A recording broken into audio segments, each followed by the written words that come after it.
have a seat right now. My name is, for those of you who don't know me, my name is Rico James. I am the director and executive producer of the film, Nobody Was Here, The Life of TMNK. This has been a long time coming because I started this project in 2015 with Nobody. So it's great to be here in his hometown and show this film to you. Some of you have seen it, so I'm very happy to show this film to this city. So thank you so much for your time, and we're gonna have a Q&A a little later, and I appreciate it. Thank you so much.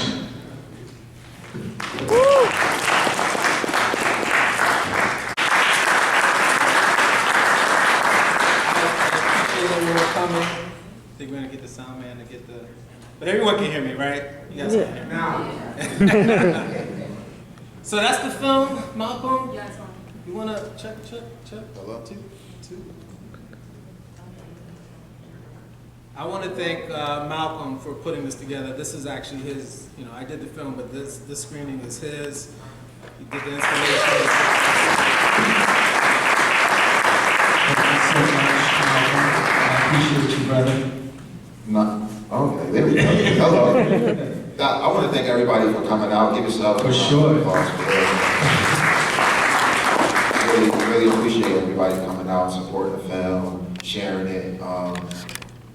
It's funny. It's like, I don't know. This is like seeing. I don't know. It's like seeing your life, even though it's not us, but it's our life. It is your life. Man, so I wrote down a couple questions for all of us, and then we're gonna open it up to the crowd. But before I even get there, I just want to introduce AV1, right? Like, he's in the film, but I really would like everybody to give him a warm welcome to North. It's not his first time here, but and he came from LA, drove from LA to be here. So I'm so happy to have both of you. I've done screenings before. I was fortunate to have Malcolm, but now I'm so happy to have both of you because, like you said, it is, I tell people that this is a story of you guys' life, and, nobody is the main character, but this is your guys' life. You guys live this. But I'm going to ask a question straight off. So, Avi, when you first, what was the impetus for you to even go over and start talking to this guy that was just on the street in the corner that you had no, because I know you're a little more reserved, so for you to just come up to a guy you didn't even know, what was that? For me, it was it's very communal art for me, and before I'm an artist, I love art, I collect art, and so it was interesting because he was across the street, and it's one of those moments I could have not said anything. I could have never met this guy, and because I had this passion, he had it too. I was like, oh, let me go check. I was the only one that went to go check him, and I was like, oh, come hang out with us, this, that, the third, and it was just. Was there anything like? What was it like? You just he was just him out the corner. It was like, yo, no, it's this man in the cut sitting in front of where the Apple store was. It was the post office, and just sitting. It was just like it was. Ironically, just like Basquiat selling the cards, the pieces the size of cards, and it was great work. It was good work, and that's something I respect. That's like I could have just walked by and said, hey, yeah, that's a hobo, but nah, man, it was, and that's great. I'm very happy I met him. Well, can you talk a little bit about your background, because you're a street artist, but you do come from that graffiti world? Yeah. It's not something I advertise or anything, but it was, I grew up in New York City, so it's my era public school. Art wasn't out there on every shirt, on every bus, on every advertisement. It wasn't in every movie. Street art wasn't a thing. Graffiti was a major crime, and I guess that was a rites of passage for a lot of people growing up. Like you always, hey, this is my tag name, my alias, and for me it was that. It was just, I was figuring out what I was doing creatively. I didn't know I didn't have anyone, and it wasn't easy to reach out like Instagram is now. You could just reach out to someone, you could see it. You didn't have parents artist. And no one in your family was an artist. If you said you wanted to be an artist, forget about it. You know, that was a joke. So, yeah, I think that was just, you know, one level to figuring out what I was doing. And then once I did, you know, I shedded that. You know, I still have love for it, but I wouldn't, you know, that's not my go-to. Yeah. What's the question again? No, well, I was really asking him about just graffiti, but so when he started taking you out into the streets, AV and a lot of these cats were already out there, Words, and talk about those times when, like, as a young dude, and taking you out to the streets and seeing people, like, selling this art. It's kind of like what Evie said, though. It wasn't, back in the day, it was no artists around, like, where you could just bump into them. There was no social media, right? So when you did see people that even looked cool, like interesting, on some subversive culture, that you would end up just talking to them. Like, man, if you was into anything that alternative, skate culture, graffiti, right? Like anything, like all hip hop, like it was just a conversation, a little something you would wear or something you would just, I don't know, it just started. But and for me, it's family. Like, if it's not for my Uncle O and that relationship that they had, and like our families just being gelled together, because Sky has 3 other siblings, right? And those 3 other siblings are attached to my mother, my uncle, my other uncle, my other aunt. Like, that relationship is what like fostered our relationship. Before I even met him, every time I would be at my uncle's house, we watching kung fu movies and practicing karate or something, right? Judo or something. He'd always be like, when I started drawing, he'd be like, you gotta talk to my mans. You gotta. And you know, that choice meeting, like I said, in the film, he met me and was like, you gotta check me. Like, that's how I met him, like, standing over me, 6'3". I'm like 8. He's like, you gotta check me. What's up? Come to my crib, you gotta see the studio. That's early. What's the first time that he took you to Soho? First time he took me to Soho was probably right before they all linked up. It's like he was because we was always in the city. Like, I seen Kahindi Wally when he first came out of grad school, 03. His first big viewing, I'm like 12. You know what I mean? Like, we always were going to shows. I was always at shows. He was just the marketing corporate guy who took really cool photos. So he would be behind the scenes at shows. He'd take me. This was like from like 99 to like 03. So as a kid, though, you had this older guy like, come on, we're going to this art show. Just randomly pick me up. I would like outside football season. Just come pick me up. Like, yo, I'm coming to get you. Yo, sometimes he wouldn't even tell me. I'll be chilling in the house. He just come on a Friday night. Yo, you going to a show with me? Get dressed. Hurry up. I don't got time to wait. You're a kid. You know what I mean? Like just come pick me up. But I remember very vividly, almost like, yo, we at the vape store. Everybody here not my age, so y'all don't know that vape is vape. Like, vape is vape. It's a Japanese brand run by Nico, and you can only get it in New York and LA, right? So at the time, now you can get it online or whatever. But back in the day, you can only get it in Soho and Kid Robot, right? And everyone was in front of the store matching the paintings with the sneakers. And for his marketing mind, it was genius. That's how he introduced me to, like, hey, you gotta come to Soho, you gotta meet AV1, and then that's how that happened. But it was like between my 8th grade and freshman year in high school. So I was young.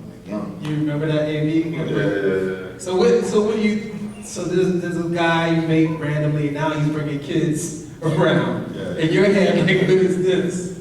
Yeah. Well, in a sense, I was one of the kids because I remember meeting him and just being like, you know, is this guy gay? You know, like, why is he? You know, that was the classic elitist New York mentality. You know, like, what's his interest? Like, what's his angle? What's he? Yeah. Well, what does he want? And like they said in the film, man, you see he was about it. He was really about it with the youth, and I really respected that.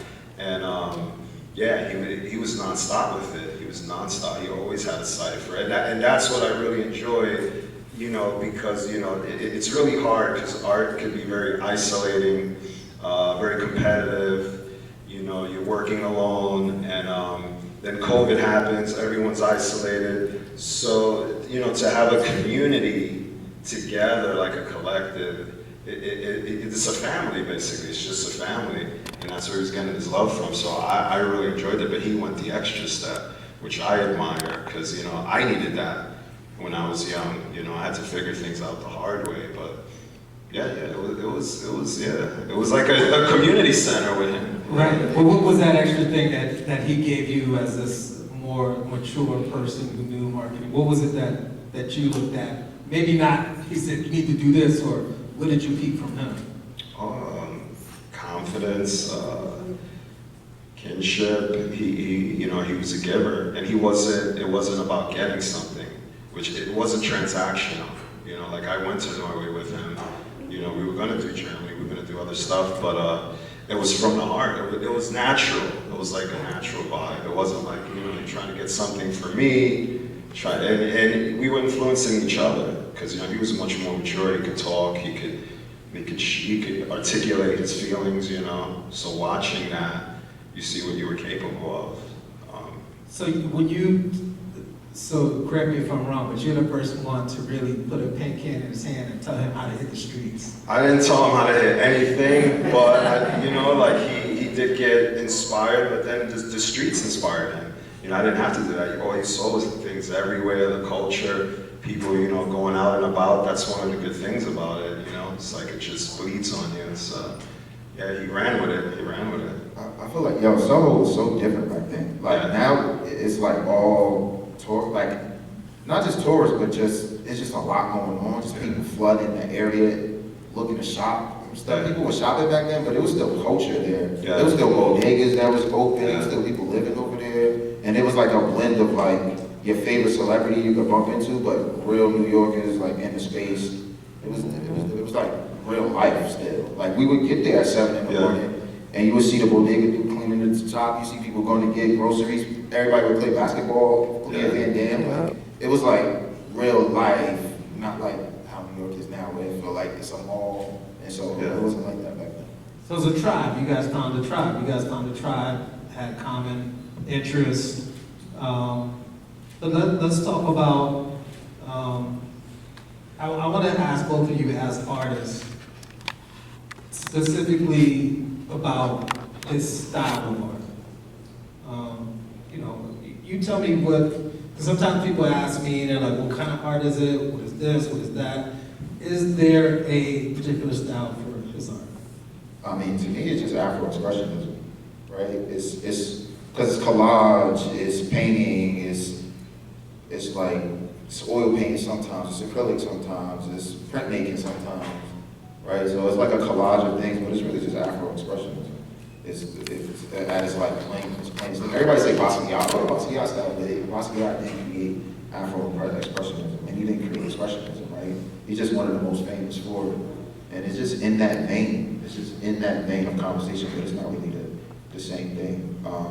I think also there's like this interdisciplinary thing with multimedia, because he was so good at manipulating social media. He was so good at manipulating media. Like we keep saying, he had the corporate background. He was a beast at his own. First time I touched a MacBook, I was like 11. And it was like working with him. First time I learned Photoshop. First time I animated was with him. He was a beast at that stuff. He's self-taught, which is very rare. You could go to the crib and look at the books and look through the books, and he'd be on my ass about designing, right? Like, he'd be on my ass about designing. You draw really well, but what's your digital media like? Do you really want this like that? But this is early too. This is before digital art was really in there. This is early. This is like when it's just turning. Like it's just turning. Like from what I understand, he actually taught himself. Like there wasn't programs out there. This is stuff that you kind of had to code. Yeah. And he taught himself how to code. Early in the 90s. Early. So when things did shift from like I might be technical a little bit, but graphic design used to be on paper. I don't know if people know, but it used to be like, you used to actually do it on paper, transfer it through carbon fiber and all carbon paper and all of that, right? It used to make big mock-ups. It was like, it hit a transition in 98 to like digital. And most graphic designers got left behind. Literally, I got a shitload of markers in my crib when I was a kid because the studios threw all of that stuff away. In transition for the first little bit of CS1, CS2, which is a creative cloud now. You know what I mean? So he was big on that. I remember going to a show with him. I was like, young, right? and all of the photographers still had like film cameras. He was like one of the first to have the big digital camera, and they were bugging out behind, like when we went behind the curtain, they're like, yo, you got that shit, man. You know, he was early on a lot of that stuff, like rasterizing photos and all that, he was early. Maybe tell me about some of the marketing stuff that, like on the street, that's, you know, you think, not even the marketing stuff, how he engaged with potential buyers on the street.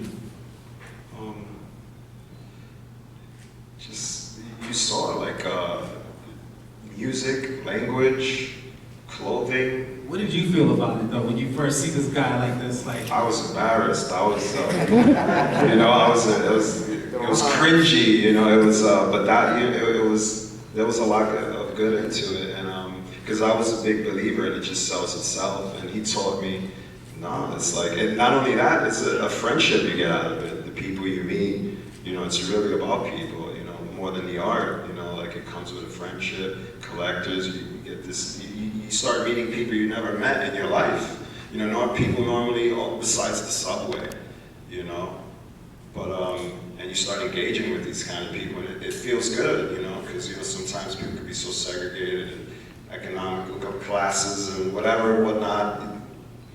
But yeah, it was riveting. It was riveting. you had some questions you want to bounce off, or you? No, you kind of actually asked the things I wrote down. Funny enough. While he's looking at, I want to make sure that everybody follows the social media page. This is an independent film. We're building it up from the ground up, super grassroots. All of it's Nobody Was Here, TMNK, Instagram, Facebook. So you guys are affected by the Nobody movement now, as I've been affected. So I need you guys, you know, I want to say that, you know, I made the film, but I want to say that you're fortunate enough to be the first people to see the film before it goes to streaming. But I'm really a big believer into the grassroots movement. So please tell people about it. Facebook, tweet, whatever you do, tickety-tockety, whatever. Chat GPT. whatever you do. Make sure they ask questions. Yeah. So, yeah, I think it's time to open it up and just let some folks Yeah, ask if there's any questions. questions, yeah, please. Well, I am so my background is filmmaking. I went to Howard University, radio, television, and film is my background. So when I first started filming, it was just me and my camera, literally just going and shooting. And then as it progressed, and you know, after he passed, and I wanted to continue on, I was literally pulling, you know, favors from people. The stuff that I shot in New York, I just booked a ticket to New York, and I went on Instagram, and I literally told people, like, I don't know how, because I shot enough in Miami. I live in Miami. I've shot all the people in Miami. I couldn't do any more. I knew I needed to go to New York to really get the beginning story. And so I was just like, I'm going to New York. I don't know how I'm doing this. You know, I brought my little camera. I called AV1. He was like, my man's got a studio. Then another guy called me out of the blue. He says, you know, I'm actually a cinematographer. I'm in Vegas. I have to fly to my girlfriend's house in New York. I knew nobody. He influenced me. I'll come and bring my equipment with me, and I'll help you film. So I was like, great, because sometimes it's hard for me to film, make sure it's in focus, ask the questions, get what I needed from the person, but still making sure the audio levels, you know how it is. So just by the grace of the community, that people that knew him, that were willing to help to do this. So, and then, you know, I called my man Jamani, who's here, who flew in from Miami too. He's the executive producer of it. He has a gallery, and I called him. I said, listen, man, I'm doing this film. I need some money. He said, how much you need? How much you need? I said, well, like $1,000. He said, okay, come by and get a check. Just like that, because he knew nobody. He knew what he was. He didn't know what kind of project this was going to be, but he went on faith because he knew who nobody was, and he knew how important it was. And then after that, you know, that's me editing. My daughter's here. She's a musician. She did all the music for me.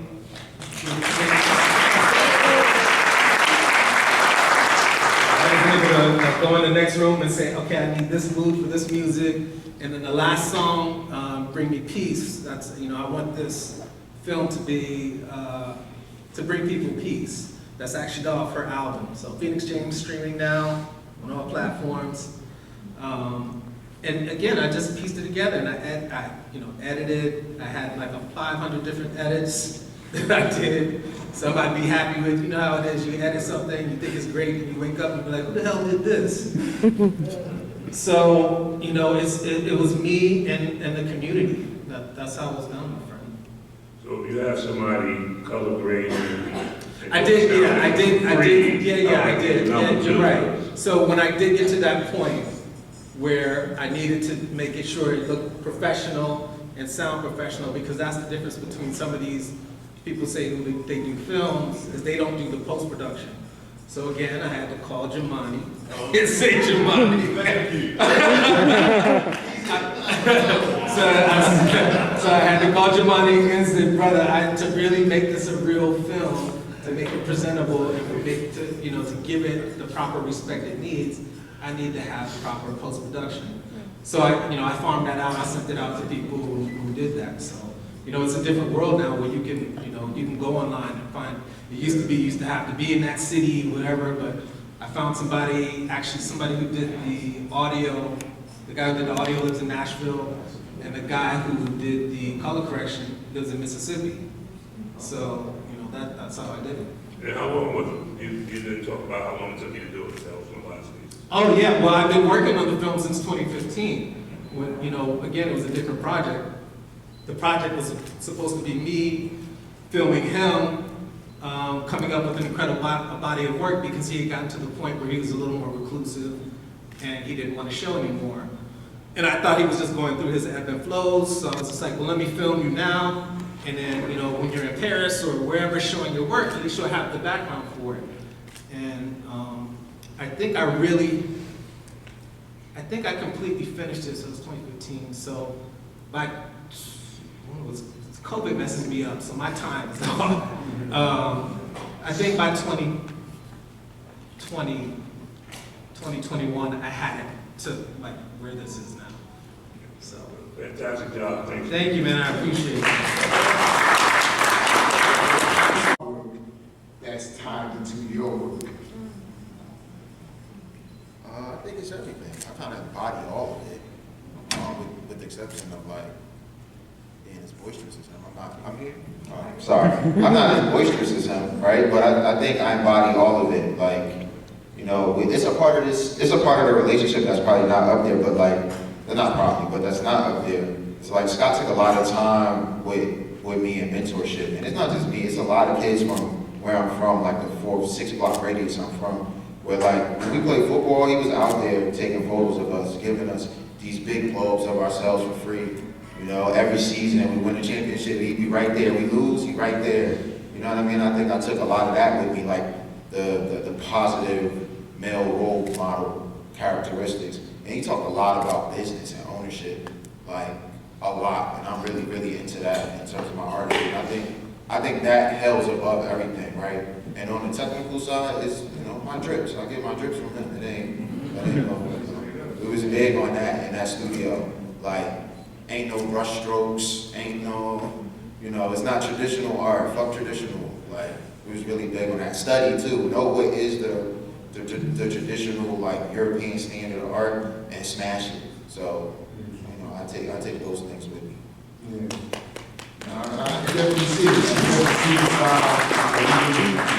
Even with installation piece out there, you could directly see how y'all interlock with your art style. And just being around you and now seeing where you got it from, it's an honor to be able to see where you got it from and also work with you. So, I appreciate you. I appreciate all of you. And thank you, brother. Appreciate you. Peace. What's up, Odell? I like that shirt. You like it? Yeah, I love it. I just want to say congratulations. This is coming from someone who was raised with him, who grew up with him. I've knew Scott from the 4th grade. I'm one of the lucky individuals who got to see this thing from inception to fruition. And told you when he was making it, if he didn't do it right, I was gonna let you know. He did. He said he was gonna arrest me. I said he's gonna get some dirt on your back, that's what I said. But you did a wonderful job. Thank you. Panel, AV1. When I came in, I'm like, I know that guy from somewhere. But it's from the little bit of time I did spend with him out in Soho early. Malcolm, keep up the good work. Push this thing. The world needs to see this. Kids need to see this. Up and coming young artists need to see that it, like, I'm gonna steal a line from him with that invisible flame shirt, that if my mind can conceive it and I believe it, then I can achieve it.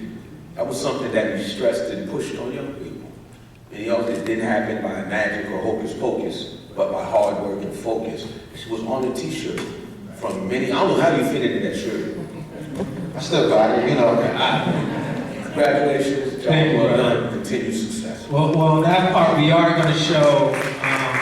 So tomorrow we are showing in these tours at the Cicely Tyson Performing Arts Center. I'll be there. So the high school students are going to be doing 2 shows. The high school students are going to get to see it, which I'm so excited about.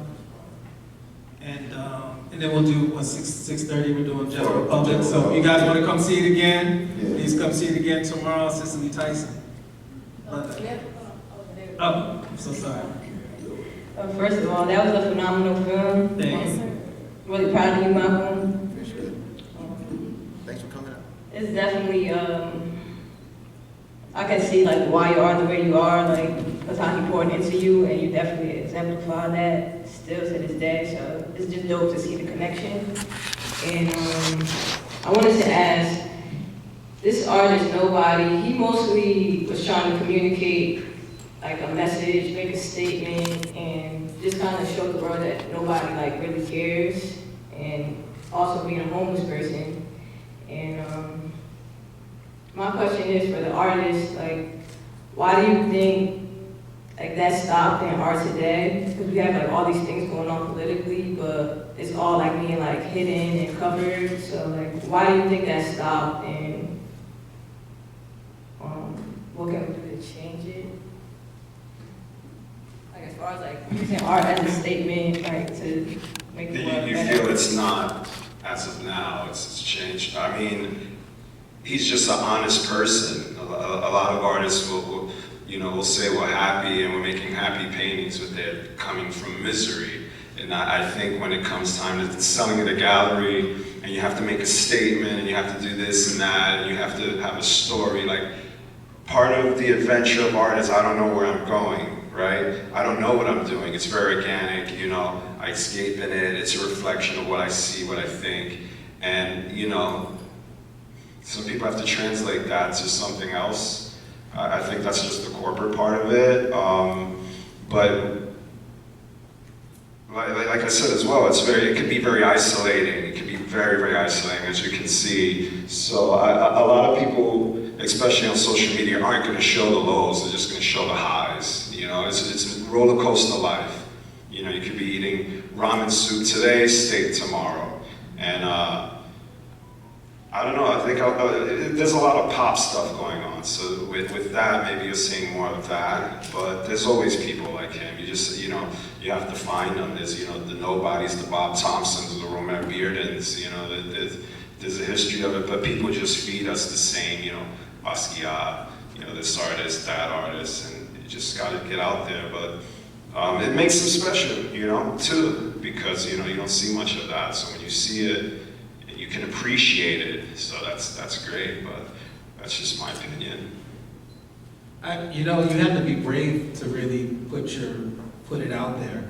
As artists, you guys know, and even me making this film, I'm like, are they gonna love it? They're gonna hate it. So you have to be brave. And some people are scared to get caught up into whatever political spectrum or whatever, especially if you're trying to be a living artist and you have people who love you for doing this part of the art. And it's just like when they told LeBron, like, don't speak on political issues, shut up and dribble. Sometimes people just want you to be that particular pop artist and not for you to say anything. There's brave artists that do that, and there's other artists that, that kind of keep it to themselves. So, thank you. Yes, sir. Good evening. Good evening. You did a phenomenal job. Like Odell, I've known Scott a little earlier than Odell, and we've watched his progress as he's come up. And the part that really got to me, it sounds crazy, but the wristbands he had on, he was doing that stuff way back then. And Malcolm, I love you, man. You have captured him. I've loved how you've taken it in like a sponge from him, and you've grown, and you've excelled, and you're going to continue to excel. Keep up the good work, bro. Keep up the good work. I love you, man. I love you. And the other thing about it that I love about it was capturing the mental health aspect of it, and that's something that needs to be explored a little more, because just how brilliant he was, how famous he was, the hurt that he had. Because the day we found out, he called me. I was at grand jury duty. I was on the floor in tears. I was so worn out, so upset, because we knew where he was going. We knew the trials and tribulations he was going through. And the thing with his son, because I had talked to him on Facebook, and he was talking about those struggles with his son and how he couldn't have that connection. And then, you know, I always encourage him, just keep it up. You'll get to him, it'll be all right. And then to hear from Odell, it just broke my heart. It really did. But you did a fantastic job, bro. Peace and love to you. Thank you.